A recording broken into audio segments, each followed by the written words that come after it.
A couple days ago, I posted a story called Footsteps Here on No Sleep.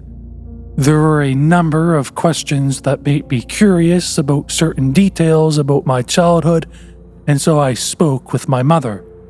Exacerbated by my questions, she said, "Why don't you just tell them about the goddamn balloons if they're so interested?" As soon as she said that, I remembered so much about my childhood that I had forgotten. This story will provide some greater context for the previous story, which I think you should read first. Though the order isn't of vital importance, reading that story will put you in my place more effectively, since I remembered the events of Footsteps first. If you have any questions or anything, feel free to ask, and I'll try to answer them. Also, both stories are long, so heads up on that. I'm just hesitant to leave out any details that might be important. When I was 5 years old, I went to an elementary school that, from what I've come to understand, was really adamant about the importance of learning through activity. It was part of a new program designed to allow children to rise at their own pace, and to facilitate this, the school encouraged teachers to come up with really inventive lesson plans.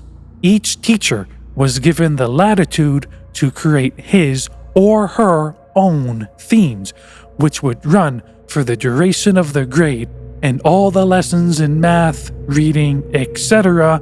would be designed in the spirit of the theme. These themes were called groups. There was a space group, a sea group, and an earth group. And the group I was in, community. In kindergarten in this country, you don't learn much except how to tie your shoes and how to share, so most of it isn't memorable. I only remember 2 things very clearly.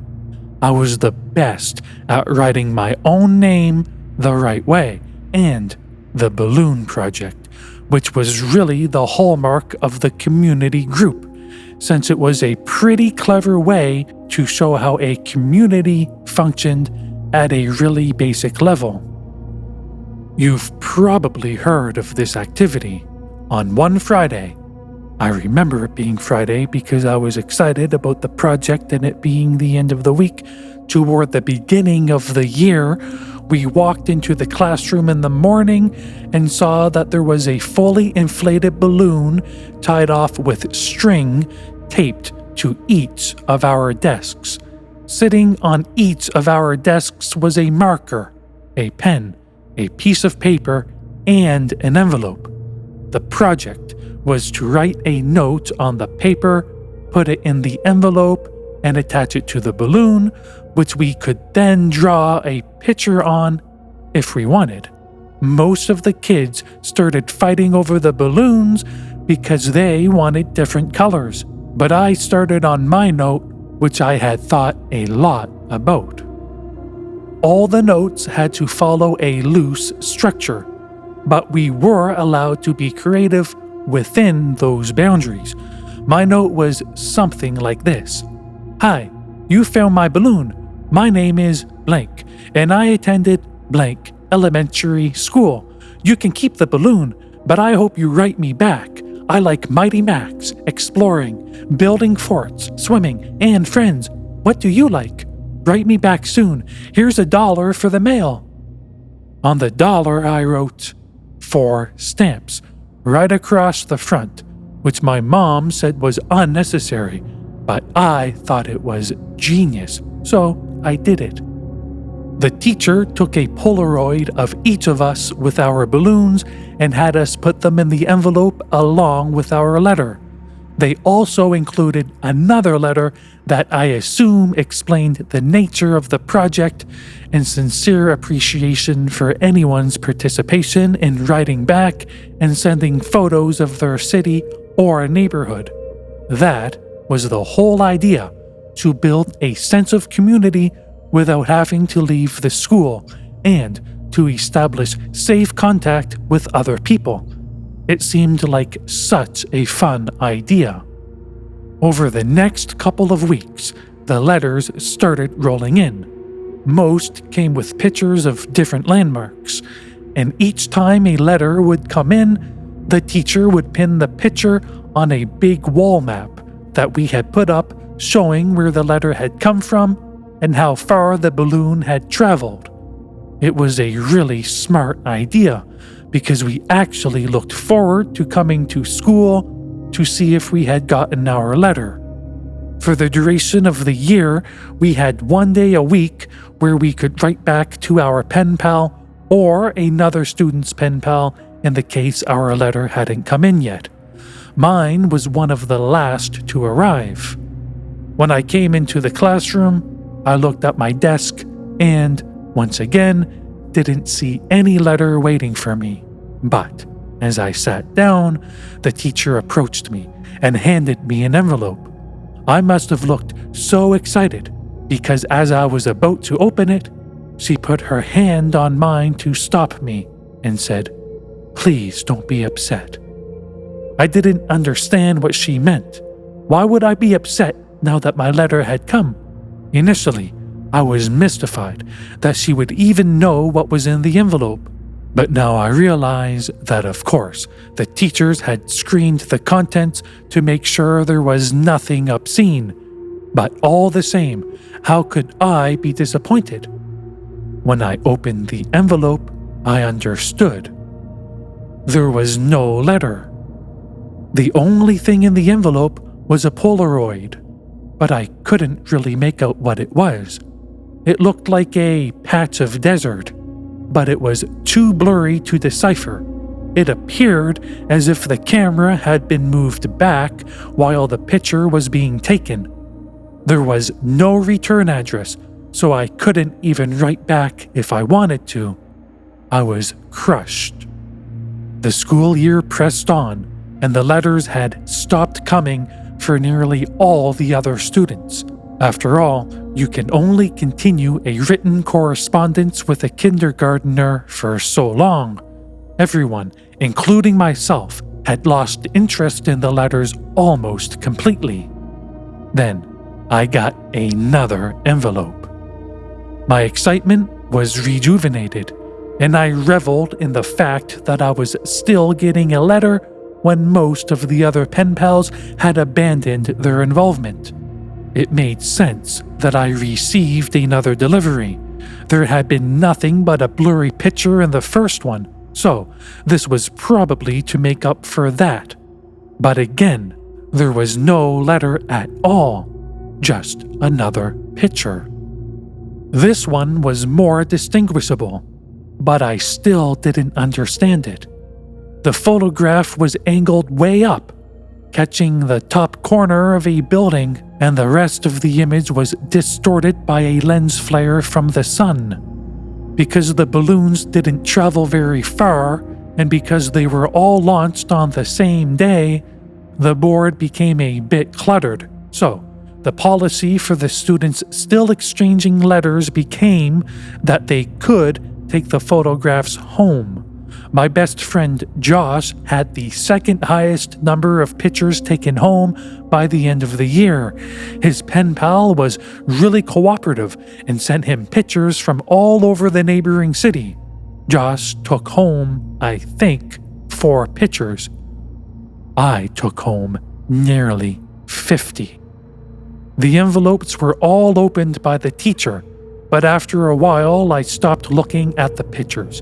However, I saved them in one of my drawers that housed my collection of rocks, baseball cards, comic book cards, Marvel metal cards, for those who might remember, and little miniature baseball batting helmets that I'd get out of a vending machine at Winn-Dixie after T-ball games. With the school year over, my attention turned to other things. My mom had gotten me a small snow cone machine for Christmas that year, and Josh had really coveted it, so much so that his parents bought him a slightly nicer one for his birthday, which was towards the end of the school year. That summer, we had the idea that we would set up a snow cone stand to make money.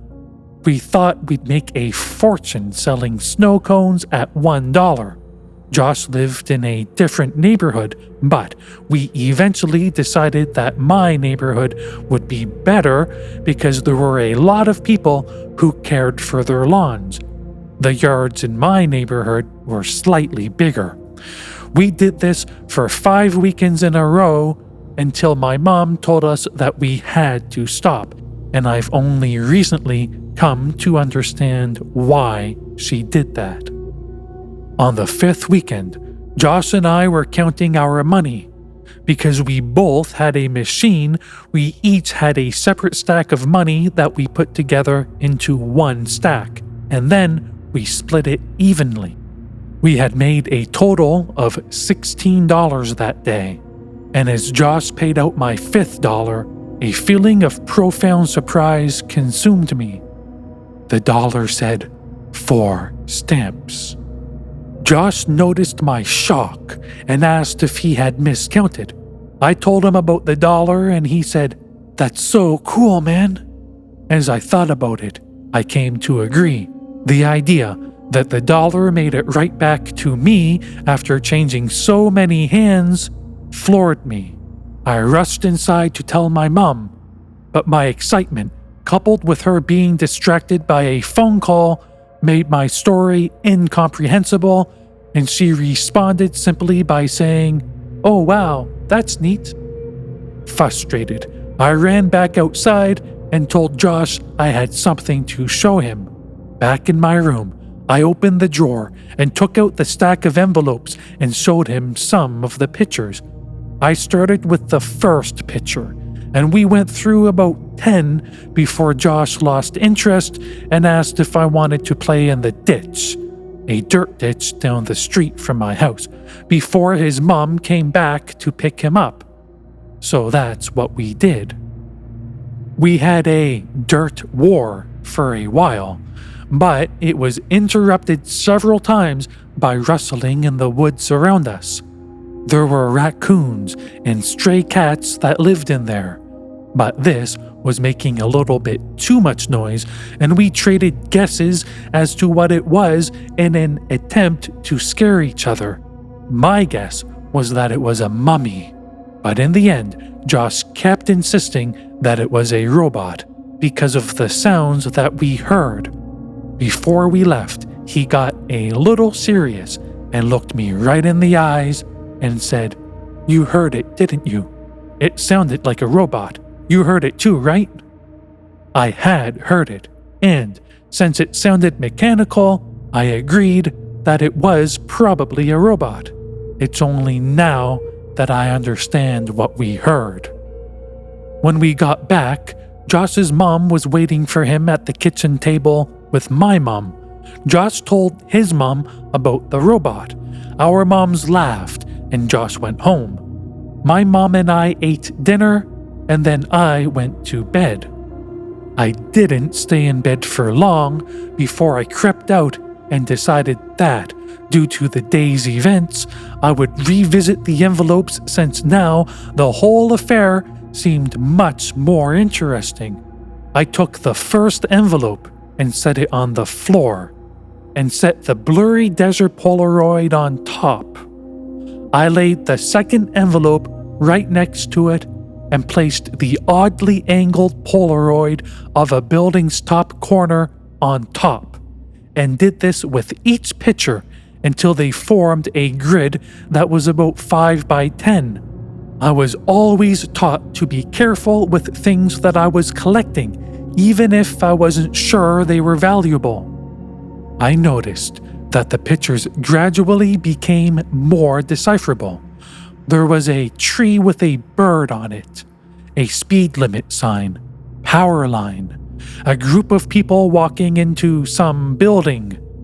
And then I saw something that vexed me so powerfully that I can now, as I write this, distinctly remember feeling dizzy and capable of only a single repeating thought. Why am I in this picture? In this photograph of the group of people entering the building, I saw myself holding hands with my mother in the very back of the crowd of people. We were at the very edge of the photo, but it was undeniably us. And as my eyes swam over the sea of Polaroids, I became increasingly anxious. It was a really odd feeling. It wasn't fear. It's the feeling you get when you are in trouble. I'm not sure why I was flooded with that feeling, but there I sat, floundering in the distinct sense that I had done something wrong, and this feeling only intensified as I looked on at the rest of the photos after the one that had so powerfully struck me. I was in every photo. None of them were close shots. None of them were only of me. But I was in every single one of them, off to the side, in the back, bottom of the frame. Some of them only had the tiniest part of my face captured at the very edge of the photo. But nonetheless, I was there. I was always there. I didn't know what to do. Your mind works in funny ways as a kid, but there was a large part of me that was afraid of getting in trouble simply for still being up. Since I already had the looming feeling of having done something wrong, I decided that I would wait until tomorrow. The next day, my mom was off work and spent most of the morning cleaning up around the house. I watched cartoons, I imagine, and waited until I thought it was a good time to show her the Polaroids. When she went out to get the mail, I grabbed a couple of the pictures and put them on the table in front of me as I sat waiting for her to come back in. When she returned, she was already opening the mail and threw some junk mail into the trash can, and I asked, "Mom, can you come here for a second? I have these pictures." "Just give me a second, honey. I need to mark these on the calendar." After a minute or two, she came and stood behind me and asked what I needed. I could hear her shuffling with the mail behind me, but I just looked at the Polaroids and told her about them. As I explained more and pointed to the pictures, her frequent ahas and okays decreased, and she was suddenly completely quiet and only making a little noise with the mail. The next noise I heard from her sounded as if she was trying to catch her breath in a room that had no air left in it. At last, her struggling gasps were conquered, and she simply dropped the remaining mail on the table and ran to the kitchen to get the phone.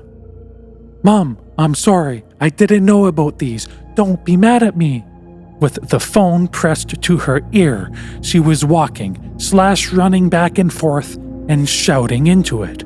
I nervously fiddled with the mail sitting next to my Polaroids. The top envelope had something sticking out of it that I thoughtlessly and anxiously pulled on until it came out. It was another Polaroid. Confused, I thought that somehow one of my Polaroids had slipped into the stack when she threw the mail down. But when I turned it over and looked at it, I realized that I had not seen this one before. To my dismay, it was me, but this one was a much closer shot. I was surrounded by trees and was smiling. But it wasn't just me, I noticed. Josh was there too. This was us from yesterday. I started yelling for my mom, who was still screaming into the phone. I repeatedly yelled for her until she responded with, "What?" And I could only think to ask, "Who are you calling?" "I'm talking with the police, honey." "But why?" "I'm sorry, I didn't mean to do anything." She answered me with a response that I never understood until I was forced to revisit these events from the earliest years of my life. She grabbed the envelope off the table, and the picture of Josh and I spun and slid, landing next to the other Polaroids in front of me.